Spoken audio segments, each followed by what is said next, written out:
Good evening, everybody. Welcome to another edition of ILEETA Live. We are happy to have one of our newest advisory members to ILEETA, Ron Scheidt.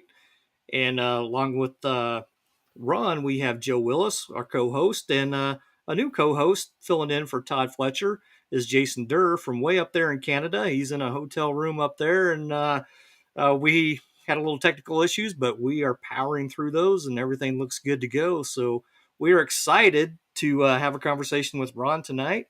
And Ron, for those that don't know who you are, other than the guy that hands out the bags at the ILEETA conference, go ahead and tell us a little bit about who Ron Scheidt is. Well, Brian, thank you. And thank you for having me. Joe, Jason, great to see you guys. I'm a retired senior United States probation officer from the District of Nebraska. I live in Lincoln, Nebraska. Retired in August of 11, and I have a training and consulting business with my business partner, a guy by the name of Bob Thornton, also an ILEETA member. I'm a husband, father, and the thing I'm the most proud of is I'm a grandfather. So it's great to be with you guys tonight. We're happy to have you. How long have you been in the law enforcement field? Oh gosh, I retired in August of 11 and worked about 23 years prior to that. So, probably 35 years, Brian, altogether, primarily in probation and parole, community corrections. Okay. What is some comments that you have for the correctional officers, probation officers out there, maybe on the edge of joining on with ILEETA? What would you say to them about this wonderful organization? Well, I would just say that, Brian, it has been a wonderful organization. I could say it's, at the risk of sounding a little corny, I could say it's been life changing. And if I had to say one word about ILEETA, it would be relationships. And I can remember the first time I attended, and as I was getting on the elevator, Phil Masita was getting off, and I was getting off the elevator. Masad Ayub was getting on, and I thought, "Oh my, am I in way over my head?" And because those guys are legendary, you read about them, you watch them, they're just legendary. And I thought, as a first-time attendee, that I'm way over my head here. And the first class I chose to go to was by a guy named Brian Willis, called The Winning Mind and Warrior Spirit.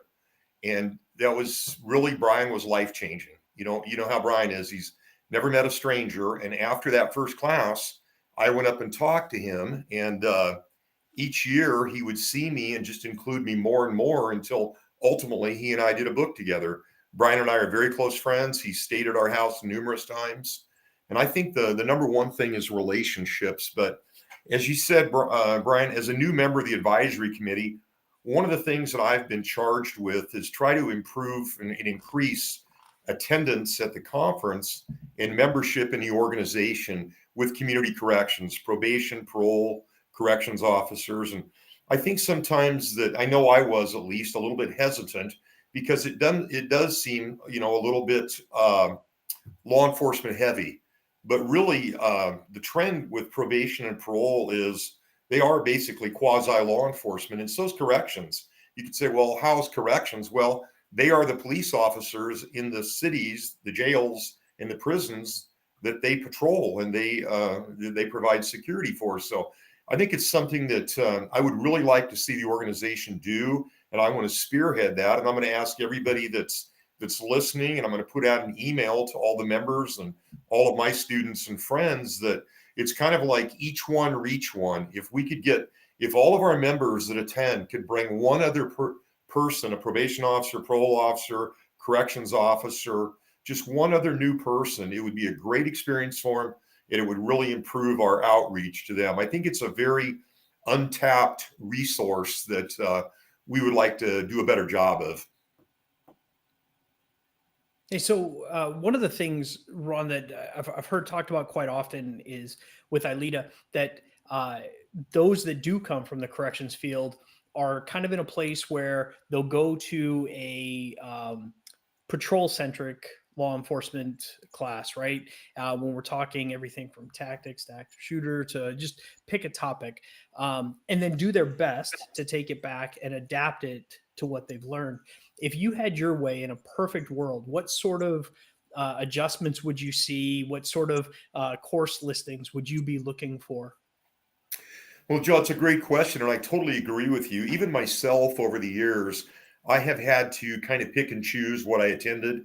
We're not using stop sticks, we're not carrying long guns. I mean, there's a lot of things like that that probation, parole, corrections are not doing. So I think that a couple of classes that come to mind are obviously the easy one would be control tactics. That's a pretty universal one, but I think things like dealing with people with mental health issues is a huge one. I think that's really, really on the uptick. Dealing with aggressive behavior, for officers recognizing and how to deal with some of the drugs they're seeing on the streets. When I retired in August of 11, I'd never heard of Narcan or fentanyl. Now it's really, really prevalent. And those officers are out there every day in homes, and they're encountering all kinds of things. And I think those are, just off the top of my head, those are three topics that I think would be very beneficial for the audience we're trying to target. I love it. Before we hand it over to Jason, those that are watching live, go ahead and if you have any questions or if you have any suggestions for courses that you are looking for, go ahead and post those in the comments and we will get those up. Just real quick here, let me put up, we have just a few days left until the 2024 instructor proposals are due October 31st. So anybody in even the corrections or anybody watching tonight, if you haven't put in your proposal, we would love to see some new instructors teaching and also get some additional correctional type courses going on. So Jason, go ahead and have a conversation there with Ron. Hey, Jason. Hey, Ron, it's good to see you, man. You as well, my I brother. uh, you may not remember, but we met at my very first conference back in 2013, and I was really excited for this chance to meet you. And it was at the book signing because you had mentioned that you collaborated with Brian Willis on a book. You did a chapter in Win, Critical Thinking for Warriors, and then of course that developed into something else on its own. And for our listeners and our viewers here, uh, really, because one of the things that is universal as well is things like leadership, and those courses are invaluable to all of us. So, can you tell the people listening about your book, "Am I That Man?" and really what the premise is and what you tried to accomplish with that? Well, thank you, Jason. Brian approached me, oh gosh, it's been probably 8, 9 years ago. And as I was reading the email that he had sent, I yelled to the other room to my wife and I said, Jerry, Brian's coming out with another book. And she says, well, you need to buy it. You really, you love Brian. I said, I do. I'm good. I said, oh my gosh, Jerry, he wants me to do a chapter for it, and she goes, what do you have to say that anybody would be interested in hearing? My loving, supportive wife, who Brian knows. And I said, well, that's a good question. So I actually sat in the other room and it was like coming down a funnel. I kept thinking about different things I could write about, executive protection, martial arts. When I really realized what was important to me, it was relationships. I was about a year out from retiring, and the first person in my family to ever graduate from college. I was getting ready to retire as a federal agent, and just very, very blessed. And the more I thought about it, the more it just kept coming down this funnel, and it kept coming down to two people, my brother and one of my former coaches. And I just literally sat there in the room and I was saying, am I that person? Am I that guy? Am I that, am I that? And I yelled to the other room to my wife and I said, Jerry, am I that man? And she goes, what man? And I said, oh, forget it. So anyway, that's how the whole idea was born that day. And it's the real premise of it is honoring the past and investing in the future. And I can't think of any better organization that really typifies what honoring the past and investing in the future is. That's what each and every one of us do every time we attend the conference. I wouldn't be where I am today or have the success I've had today if it were not for Brian Willis taking a personal interest in me. he could have just as easily walked by and not said anything, but he went out of his way to engage me. And when he saw me the rest of the conference, it was always not how you're doing, but how are you doing, Ron? Brian's incredible with remembering names. And so he just really made me feel special. And every time he would see someone else, he would introduce me. And as we're talking about this, one of the things that really, really, really is one of the life-changing things and really resonated with me as a result of ILEETA is one of my former interns played football at the University of Nebraska. He played tight end for Nebraska. And then he went to Kansas City to be a police officer. Well, I ran into to Chip Huth one night in Chicago at a restaurant, and I asked Chip if he knew him, and he goes, "No, I don't know him, but I'm going to call my brother Mike and ask Mike if he knows him." So as he's talking to Mike and he gets ready to hang up from Mike, a couple of times he gets ready to hang up, and each time he got ready to hang up, he would say, "I love you, Mike. I love you, brother." And it just, truthfully, I went back that night and I couldn't sleep. It was the weirdest thing. So once again, as luck would have it, Brian is getting ready to present right next to where Chip is getting ready to present the next morning. So I walked in as Chip was setting up his AV equipment, and I said, "Chip, could I talk to you for a minute?" And he kind of started laughing, and he goes, "Was it about last night, me telling my brother I loved him?" And I go, "Yes, that's it." And he said, "I never hang up without talking to Mike or my sister and telling them that I love them." He said, "We had a very tough upbringing, as did I. So I could really relate to what Chip was talking about. But I tell you what, to see somebody that I had so much respect for, that is just such a solid man and such a great cop and such a great tactical street person, to say, 'I love you, brother.' It just really, really resonated with me. And that's something that no matter who it is, when I talked to Brian yesterday on the phone, I said, 'I love you, brothers.' We hung up. And I really pride myself in that, because you just never know when somebody needs to hear something like that. We've all had those days and those moments. And I think that, I know Harvey has said it, and so many other people of ILEETA have said it. The real learning occurs out in the hallway. You can go to the greatest classes in the world, but the real learning occurs out in the hallway or over dinner, and everybody buddies up. And if you know somebody, you introduce them around. And I just think it's such a fellowship. And, it's just such a great organization. And you really, really do become a family. I consider that all three of you, as well as 100 other people that attend ILEETA, as my brothers. And I know that any one of us would drop anything we were doing and show up for each other. And that's really what it's about. Especially in this day and age, that speaks volumes to the quality and the character of the members of ILEETA. It's a class organization, but more importantly, it's filled with class members. Ron, we talked to Chip Huth back in August of this year, and we brought up the conversation about "I love you." And if anybody's interested, to go to ILEETA's YouTube page and pull up August 2023 with Chip Huth, and it's a really good conversation. I Joe called me today, and he ended the conversation with "I love you, man." And I said it back. It's This organization is more than an organization. Like you said, it's a family. It's relationships, and it's wonderful. And I've told the story several times on these ILEETA lives, Ron. And I know you. I don't know if you've watched them all, but I've talked about you and me when you showed up unexpectedly at my dad's funeral. I turned around and there you were. You drove hours and miles away from my hometown to come visit me and be there for me during my time of need. And I appreciate that.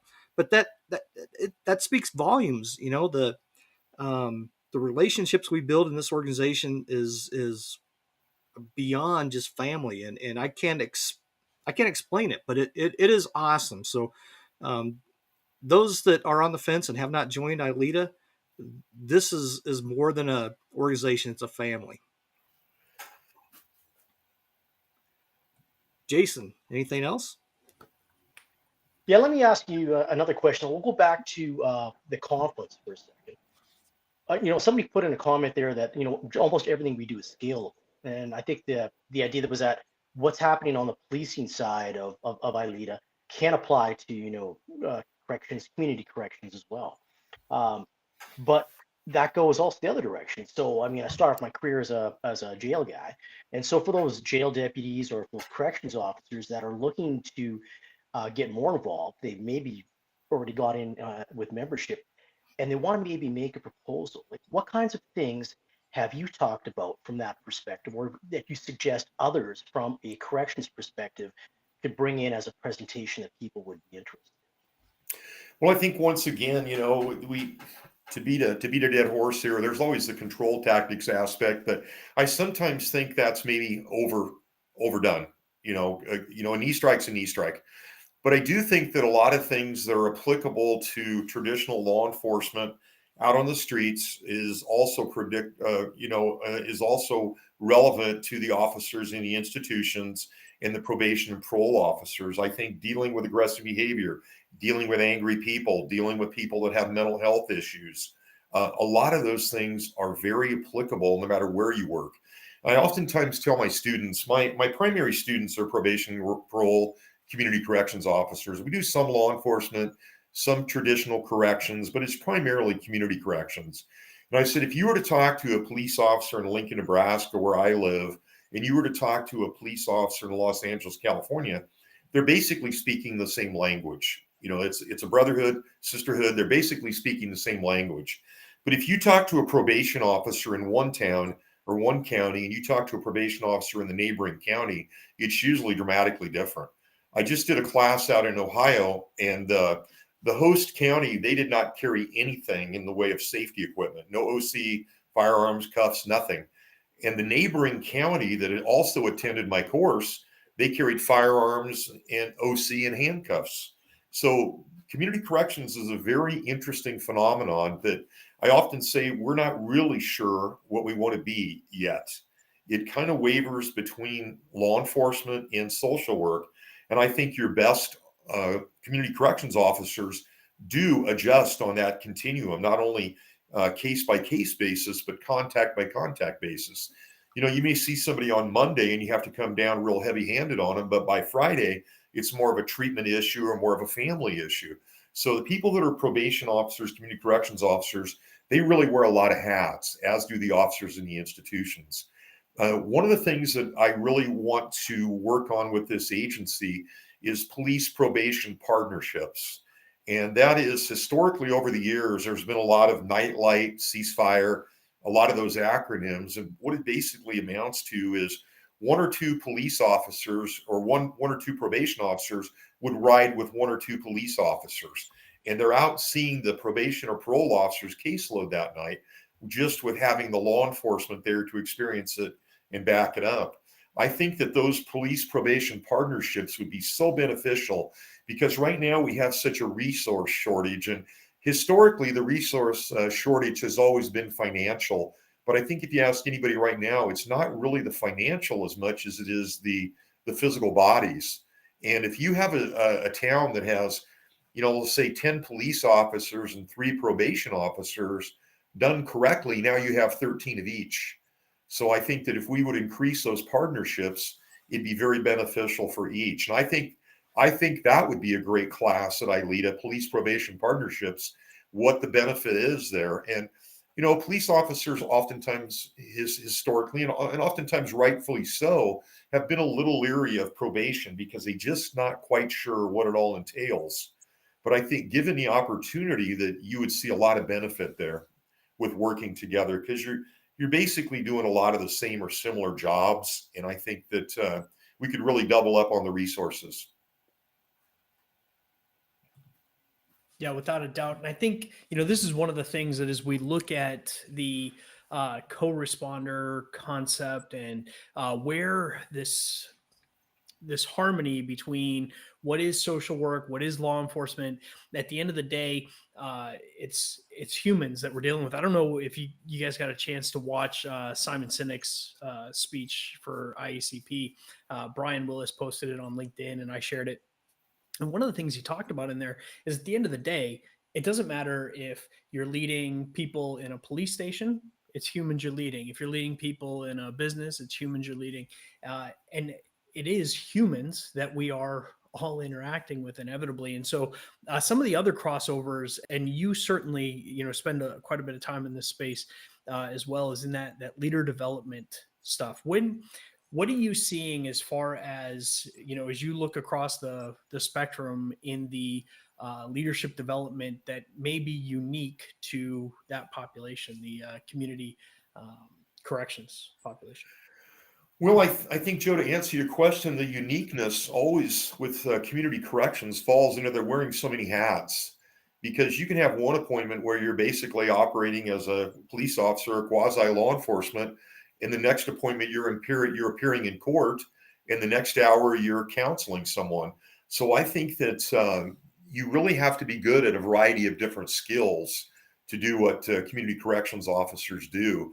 From a leadership perspective, I would really love to see probation and parole community corrections place a higher emphasis of safety for their officers, because they're seeing the same folks that I did as an armed federal agent, that you all have done as armed police officers. They're seeing the same people in the same neighborhoods under the same situations, often without the same tools or training or backup. And I think that's something I would really like to see, that I hope those police probation partnerships would really help foster that training avenue as well. Yeah, and I can't remember who it was I was talking to the other day. I've been racking my brain since the beginning of this conversation, so I'm just going to throw it out there. But one of the things that we talked about was in conventional, street law enforcement. There's a lot of interaction with the same people over and over. It's inevitable, right? But for the most part, it is the quick interactions, the relationships they build over time. But it's not. I'm not with this person 8 hours a day, 12 hours a day.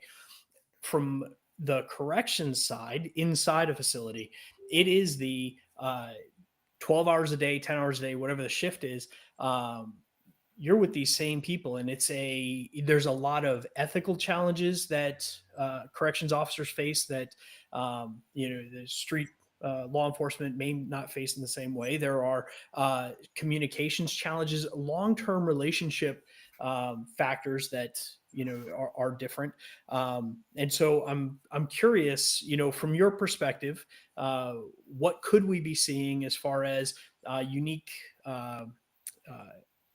ethical decision making, or those interesting dynamics of relationships? I hope that's a clear enough question for Yeah, you. it's very clear, Joe, and I totally agree with you. I think that having never worked in the institutions before, all of my background is on the streets. But from everyone I've talked to, it's very easy to become very familiar, too familiar with the people that you're seeing. If you've got somebody doing life and you're in there and you're gonna work 20, 30, 40 years, I mean, it's very easy to become too familiar and to cross that line. I mean, you can see in the news, it happens daily. It's happening in the population of teachers, it's happening probation parole, it's happening in law enforcement, it's certainly happening in corrections. And the people that are incarcerated, they have all day to watch you. That is their job, to watch and study you and learn as much about you as they can.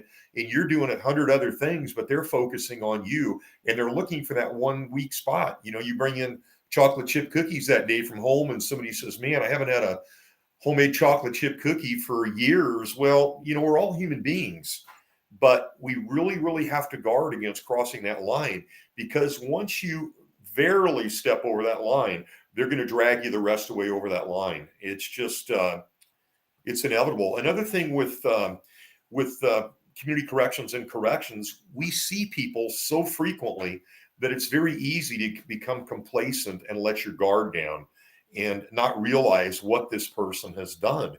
As I'm training probation and parole officers, I always say, dig into the pre-sentence report and really study the criminal history, because truthfully, what the person is ultimately convicted of is miles and miles away from their real true criminal behavior, because the cases are pled down so much.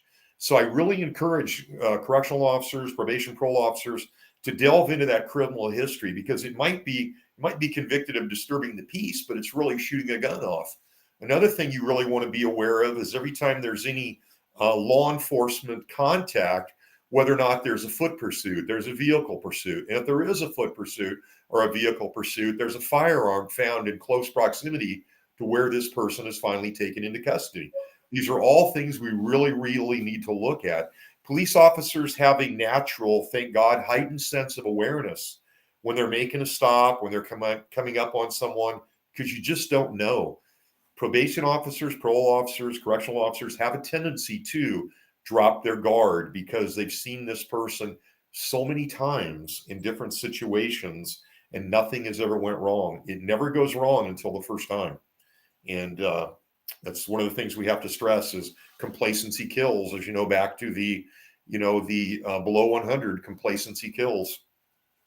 Absolutely. Hey, I don't mean to dominate the conversation, guys. So if you've got anything, just go ahead and ahead. jump in. But I'm curious about like field training officer stuff in that space. I've never even thought about it. What's your perspective there, and what can you share? Well, I think it's a great idea, Joe. I'm right now. I'm doing a big job with Marin County, San Rafael, California, and they are probably as squared away as any probation office I've ever seen. And they do a tremendous job of having FTOs. They go through an FTO program, and they have very experienced officers as the FTOs, and the new hires have to perform certain things within a certain period of time, and they're graded. Now, I've not seen a formal program like that in any other probation office around the country. Even with the feds, we had a training period. When I first started with the feds in 91, our training was 10 days in Baltimore. And then it went to 10 days in Baltimore with a few days in DC. And now it's like 6 weeks at FLETC in South Carolina. So it's evolved tremendously since when I first started. But really, as far as formal FTO programs, I would say Marin County is the yardstick. If anybody's interested, reach out to me and I'll put you in touch with them because they do a great job. But I think it's a great idea. I also encourage community corrections officers to go to a recruit class, new officer training, and just take a half an hour or so with the instructor and talk to the new recruits what community corrections can offer to the new recruits. I also think it'd be a great idea that probation parole officers are on the gang unit. I was on the gang unit with the Omaha Police Department, and it was a great experience. And if you can, get on the fugitive task force with the U.S. Marshals. Majority of the fugitives they were looking for were federal fugitives. So we were a perfect fit, although we didn't ever make it onto the squad. I think it's something to aspire to. But the more you can do the cross training with law enforcement, I think it really is beneficial. The other thing I would say to any police or community corrections that are looking to do this, these relationships and these partnerships, unfortunately, don't start at the director and the chief level. They have to start with individual officers on the street where that trust is earned and gained. And they don't start at the top because they have to start at the bottom and filter up, has been my experience. I developed so many great relationships with the Omaha Police Department, and they have to start with individual officers because, to be quite honest, we have to earn law enforcement's trust because we are that mystical, magical entity. Some officers are armed, some aren't. Some have arrest powers and carry cuffs, others don't. So it is a mystical, magical entity, and law enforcement shouldn't be expected to learn that. It is our job as community corrections to educate our law enforcement brothers and sisters what we can and cannot do. But I think we can have a tremendous partnership together if given the opportunity. That's awesome. And I was looking at what we've got coming in for proposals, and there's, we're getting a good amount. We've got 95 proposals as of right now for training. One of the things that Harvey was mentioning is it would be nice to see a little bit more DT. But one of the things that I saw, and you mentioned that as well, there are some unique aspects of DT when it comes to obviously community corrections, right? Like you've mentioned a lot of like the factors of that. I think it would be kind of an interesting one person sort of scenarios that I think could be really cool, a fun high interactive enjoyable training event. you also, from the corrections side of this, there's a lot of like team tactics that Right. I don't know. I'd have to go back and look, but I don't know that I've seen a lot of those team tactics, cell extraction type training that I think, from an instructor development perspective, there's a lot that goes into cell move, cell extraction, that sort of thing that happened in a facility that I think would be kind of a fun class to do. But in this comment that Brian just put up here, the gang investigation piece, and I think there's some things that I could definitely see some crossover. And you mentioned it as well, getting involved in that. What would that look like ideally? If somebody out there is thinking about, I'd like to do a gang investigation class, what would we look at from a corrections perspective, community corrections in the facility, that maybe kind of broaden the perspective a little? Well, unfortunately, oftentimes, Joe, when someone is released from prison and they're on parole, or they don't go to prison and they're on supervised release, as it's called in the federal level, or probation, there is kind of a disconnect between the law enforcement investigators that investigated the gang crimes and things like that. Now they've kind of done their thing and the person is now on supervision. So there is kind of a real disconnect with that.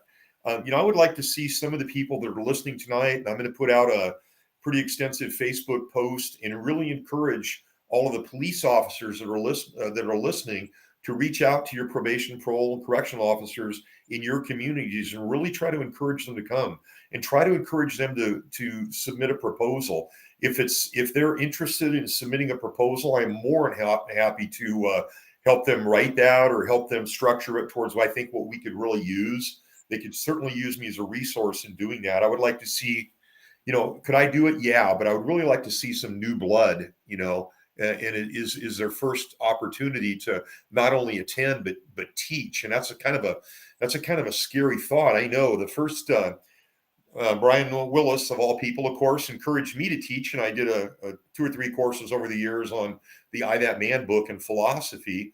And I'll never forget, as I was getting ready, and I had my head down right by the old laptop, like we all do, and the room was filling up, and I looked up, and there, sitting in the front row with his head cocked as only he could do, was Coach Lindsay. And I'm thinking, and I just know I'm reading his mind, and he would deny it, but he's saying, "Okay, kid, let me see what you got, but I'm here to support you." And, that was just a memorable moment. When Olivia was collecting some stories about Coach Lindsay a few years ago, that's what I submitted. That I don't know if he made me more nervous or more calm, but having him there was just a huge honor to me, that he could have been anywhere he wanted to be, and he chose to come and see me, and it's an honor I'll never forget. Brian, you mentioned Coach Lindsay, Brian Lillis, and a few others. Who are some other people that have really inspired you over the years at the ILEETA conference? Well, a ton. I've made so many great friends, and I know I'm going to miss some. I mean, the 3 of you on the screen here. That I was a little intimidated by Joe the first time I met him, knowing his background and stuff. I was a little intimidated by Joe, but he was very, very friendly to me. But Tim Barfield is like a brother to me. Tom Klein is always my conference roommate, but I am willing to trade him if anybody out there is looking for a roommate.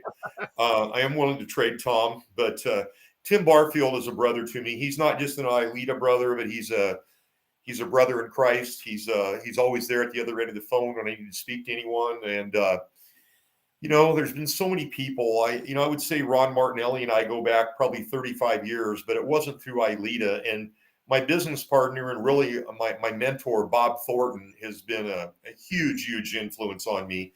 When we first started partnering together in business, I came at this as a traditional martial arts background, and I probably wouldn't have lasted in business very long if he wouldn't have chilled me out a little bit and explained that you can't really do those things in a class you're being paid to come teach like you would in a martial arts class. So I owe my career to Bob Thornton, and he is like an older brother to me, and just love him dearly. But there's just been so many people.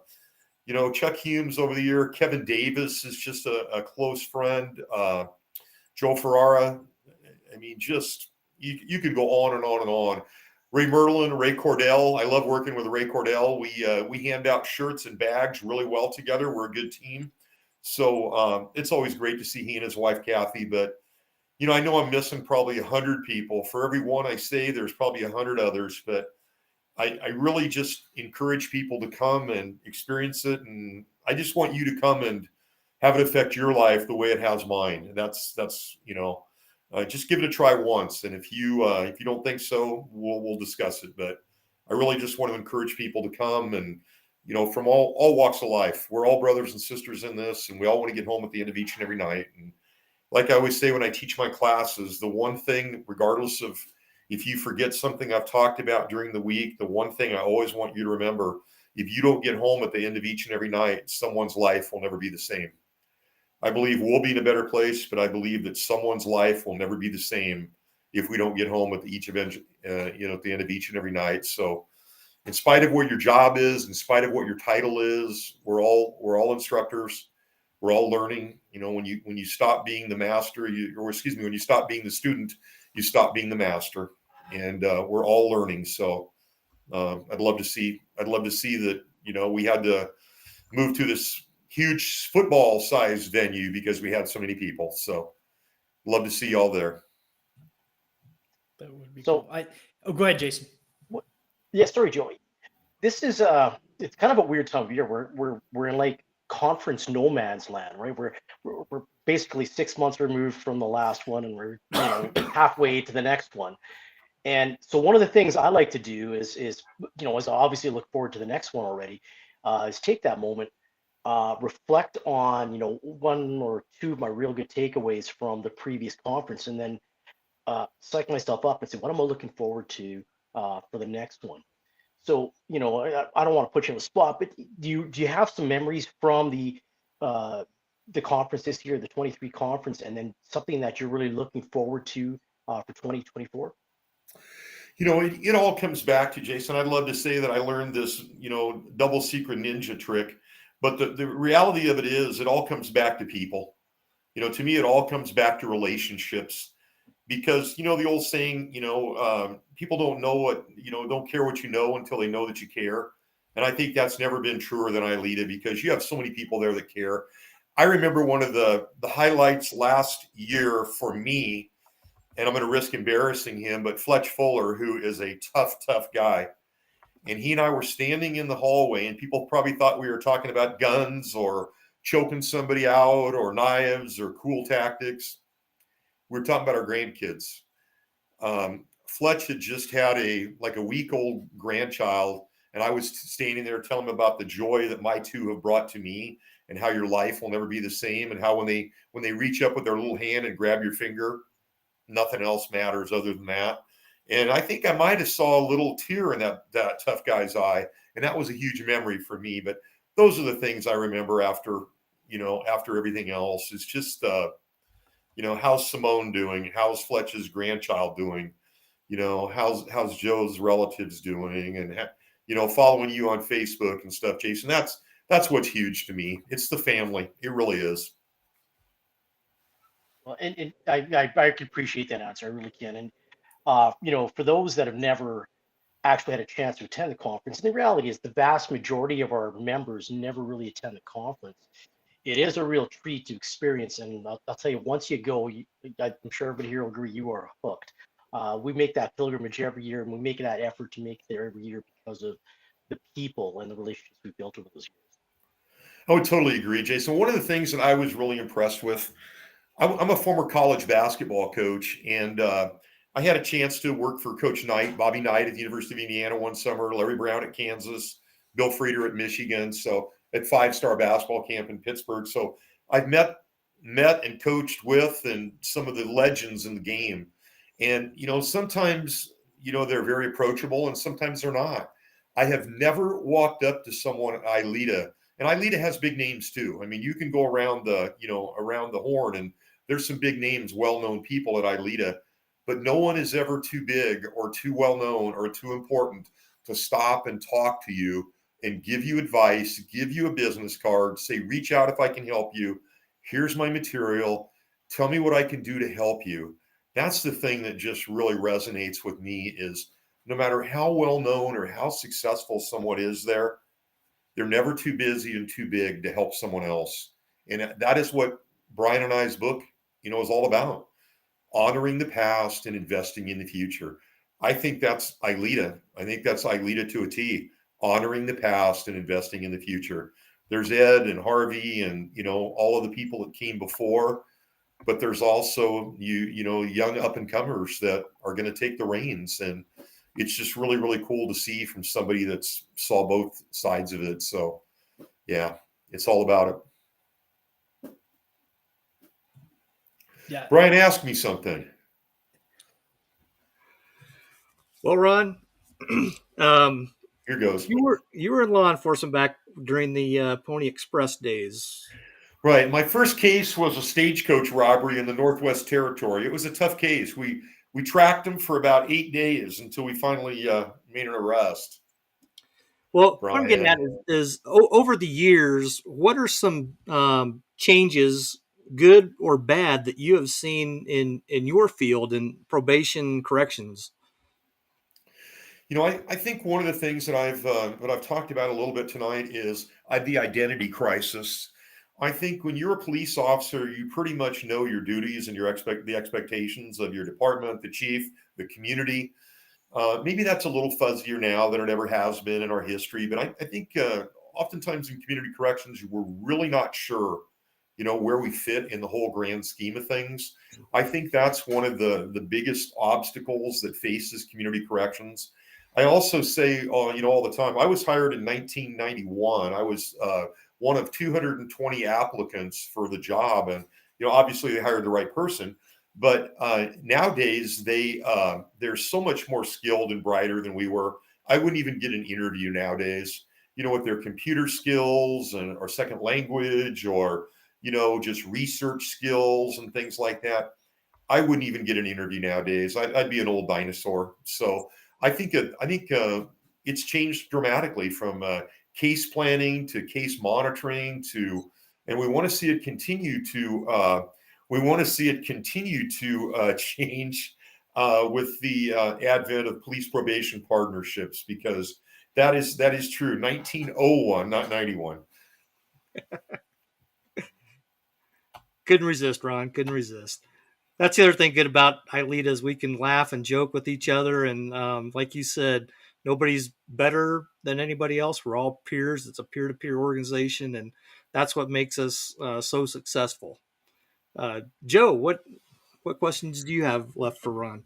Yeah, so I mean, honestly, when I catch Ron in typically I think where I get the most conversation time with you happens to be at the expo. Usually when we're doing like that stair guard duty, changing of the guard there.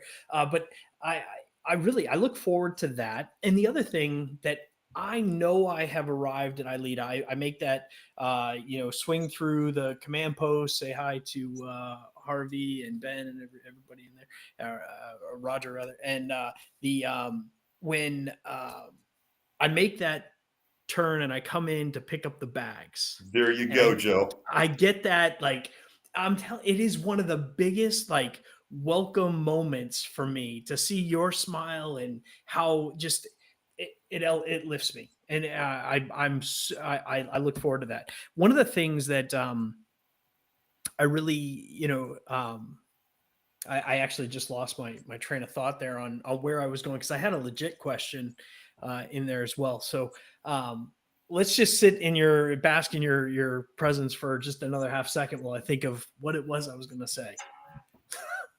What do you got, Ron? Let me help you out there. Yeah, I'll help you out there, Joel. Let me jump in. So for this year, we won't have the numbers yet. Maybe I'm not sure if some of the advisory members know, but how many people are registered for the first time? I don't even know if we could tell from when they registered. But I certainly wouldn't know, Jason. Probably Brian or Joe would. Yeah. I don't know. Yeah. So even if we don't, what advice would you give to that first time attendee to help them get the most out of that conference experience?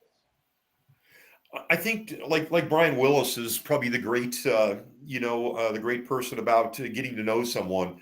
Just go up and meet someone.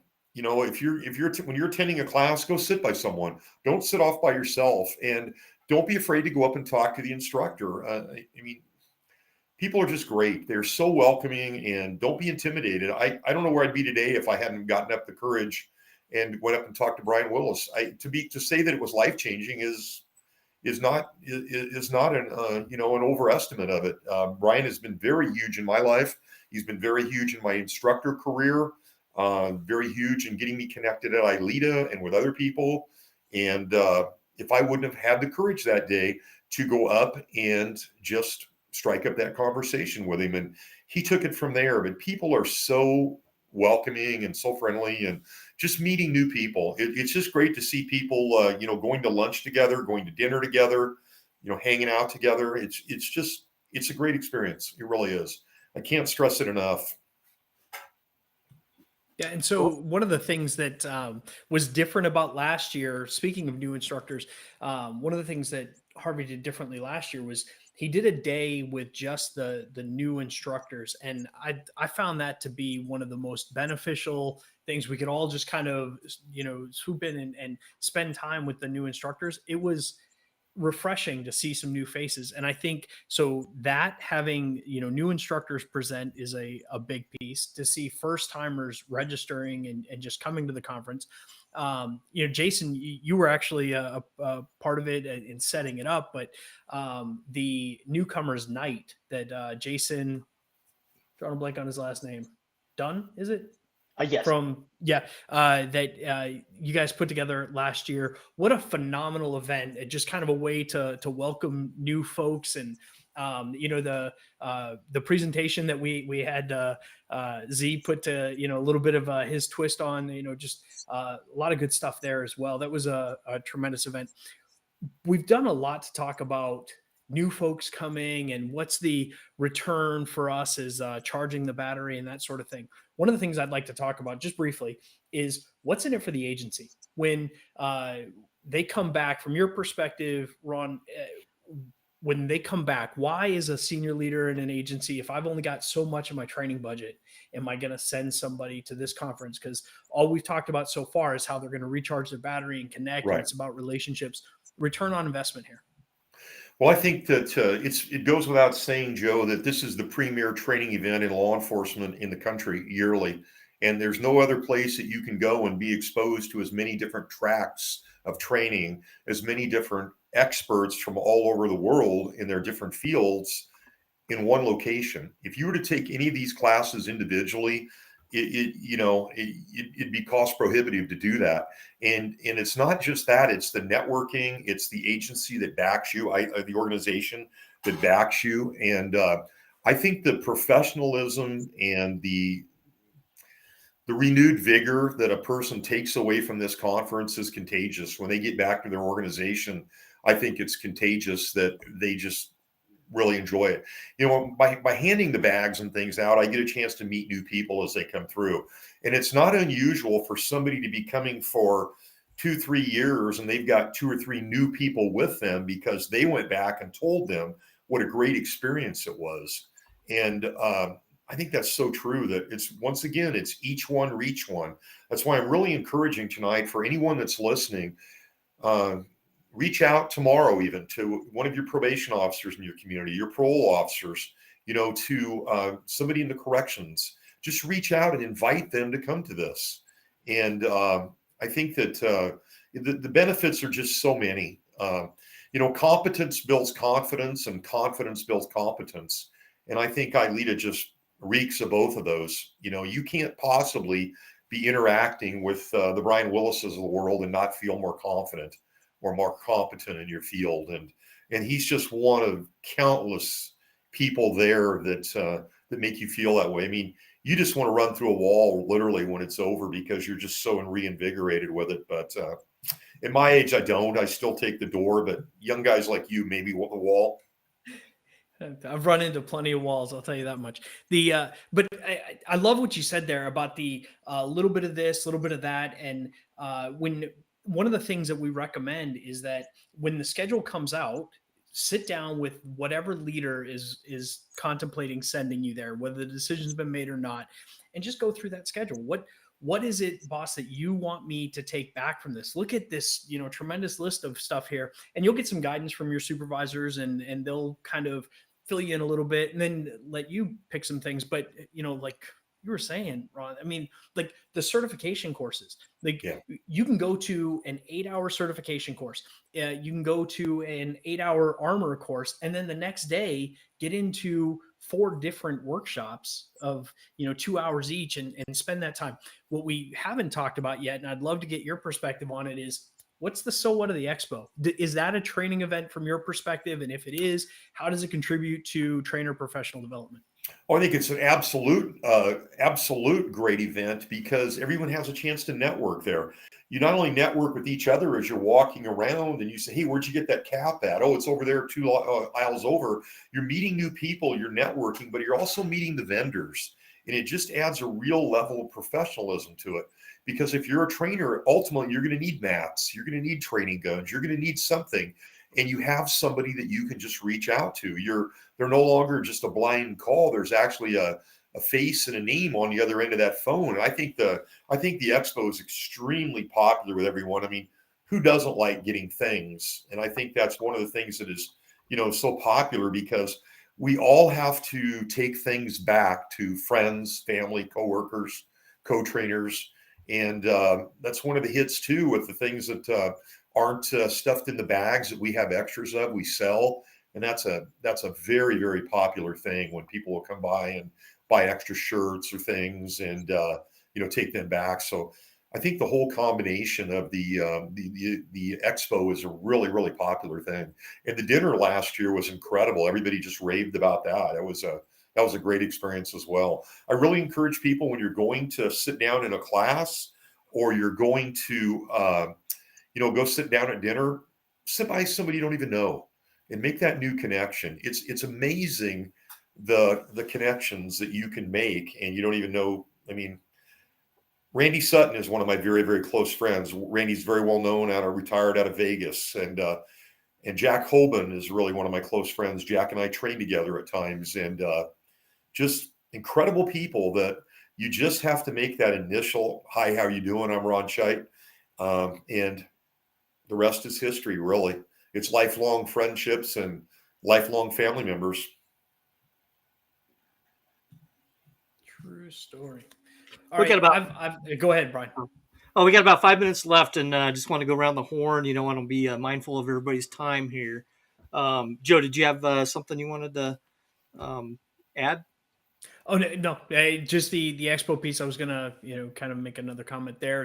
Oh no, go ahead. I can tell you right now, the expo. I was talking to Mary Grace the other day, and it is filling up. There's only a few slots left to actually be a vendor in the expo. We're filling faster this year than we have historically, and there's a variety of reasons for that, probably, right? So COVID is less of an issue.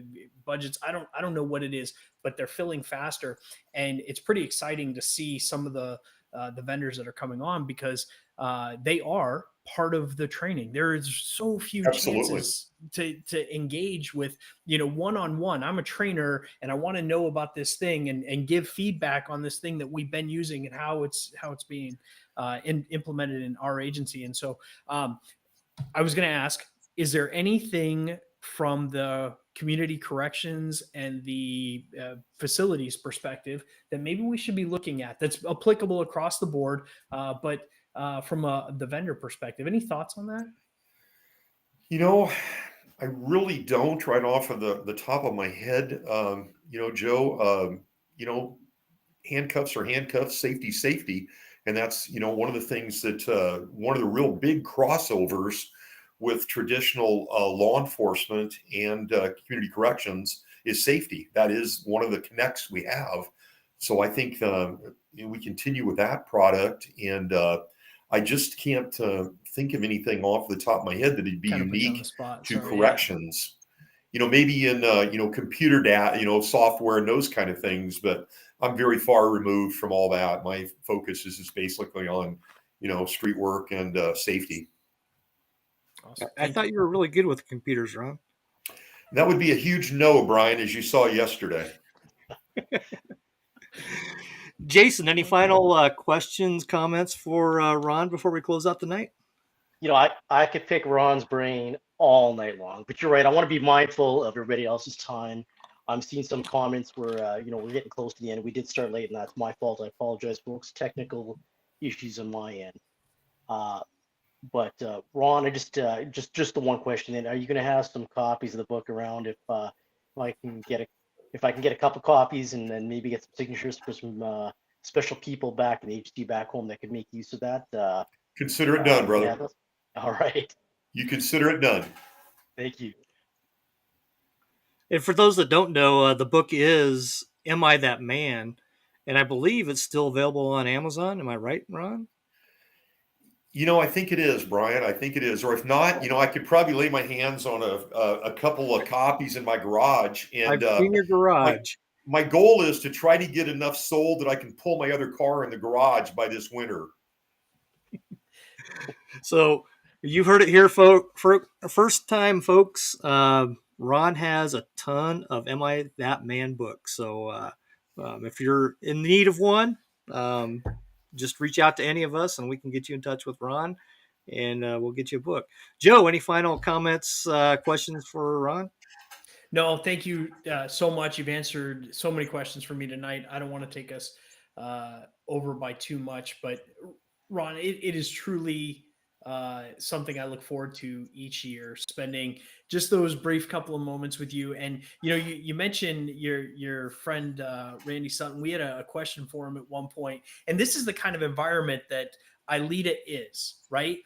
You meet somebody and they're willing to immediately share their connections with you. And so Ron and I are sitting there having a conversation, and he's like, well, why don't we ask him right now? Picks up his phone. I had no idea we're going to call, the Randy Sutton. So thank you so much for everything you've done for me as an individual, and what you've done for the organization and the profession. Thank you, Joe. And thank you for having me. And congratulations on your new position. Thank you. For those that don't know, Joe, go ahead and tell us about your new position here. Yeah. So as of this, recent announcement, I will be assisting Brian Willis as one of the deputy directors of ILEETA.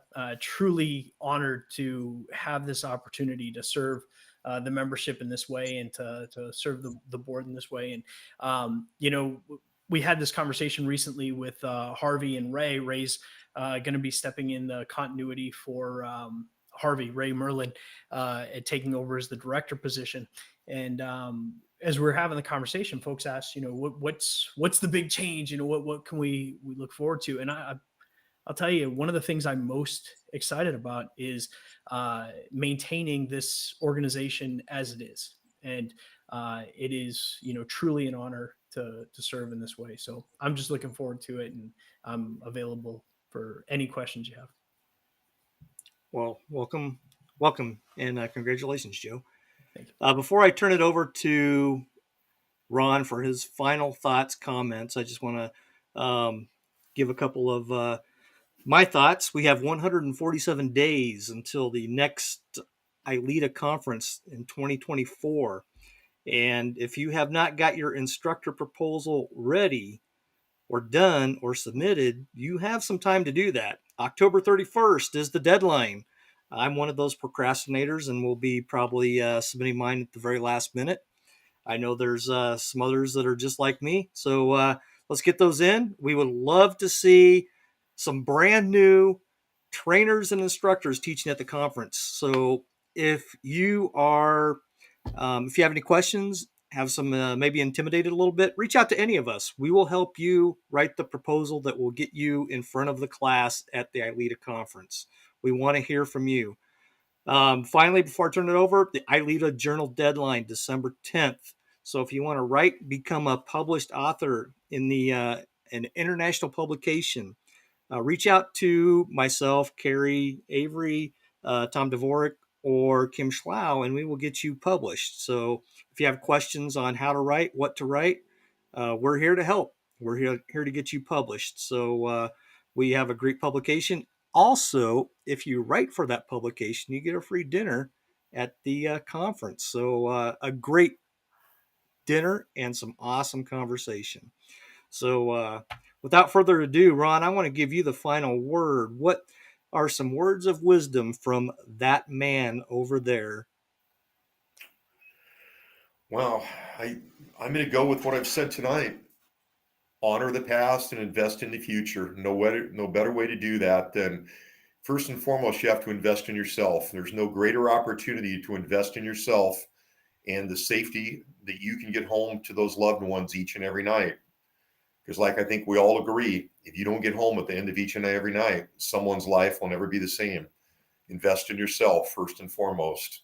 Thank you guys. Love you all, and hope to see a lot of new faces this year in St. Louis. Thank you, and God bless. Ron, thanks for joining us. Jason, thank you. Joe, thank you. On behalf of ILEETA, we thank all of you for watching tonight. Have a wonderful evening and be safe out there.